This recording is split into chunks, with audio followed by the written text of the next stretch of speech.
యేసుక్రీస్తు వారు చనిపోయి భారతదేశంలోని కాశ్మీర్లోని శ్రీనగర్లో పాతిపెట్టబడ్డాడని రోజాబల్ మందిరంలో జీసస్ సమాధి ఉందని కొంతమంది మహమ్మదీయులు నమ్ముతారు. పర్షియన్ భాషలలో రోజా అంటే పవిత్రమైనది, కాశ్మీరీ భాషలో బాల్ అంటే పుణ్యక్షేత్రం. 1899లో అహ్మదీయ ఉద్యమ స్థాపకుడు మీర్జా గులాం అహ్మద్ ఇది జీసస్ సమాధాన్ని ప్రకటించాడు. నిజానికి గులాం అహ్మద్ గారు ఇది జీసస్ సమాధాన్ని ప్రకటించే వరకు ఈ మందిరం గురించి ఎవరికి తెలియదు. తర్వాత కాలంలో ఇది జీసస్ సమాధాన్ని చాలా బుక్స్ కూడా రాయబడ్డాయి. రాజగోపదత్త పాలనలో సొలొమన్ సంతతికి చెందిన షియా ముస్లిం సెయింట్ మీర్ సయ్యద్ నసీర్ ఉద్ దిన్ కు జన్మించిన యువరాజు యూజాసఫ్ కాశ్మీరు లోయకు వచ్చాడంట. అతడు భక్తిపరుడు మరియు సాధువు.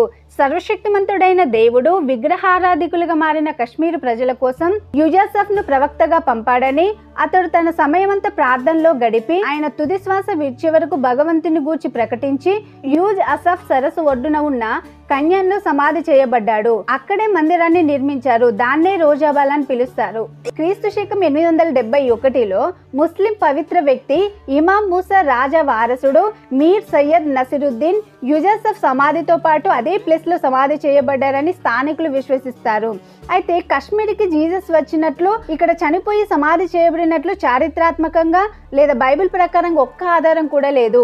ఇంకా చెప్పాలంటే కొందరు ముస్లిమ్స్ అయితే ఇది యేసు సమాధి అంటే అది ఖురాన్కి వ్యతిరేకమని చెప్తారు. సో ఈ ప్రాంతం జీసస్ సమాధి ఉండే ఛాన్స్ లేదని శాస్త్రవేత్తలు చరిత్రకారులు కొట్టిపడేశారు. సో ఇది నిజమైన జీసస్ సమాధి కాదు.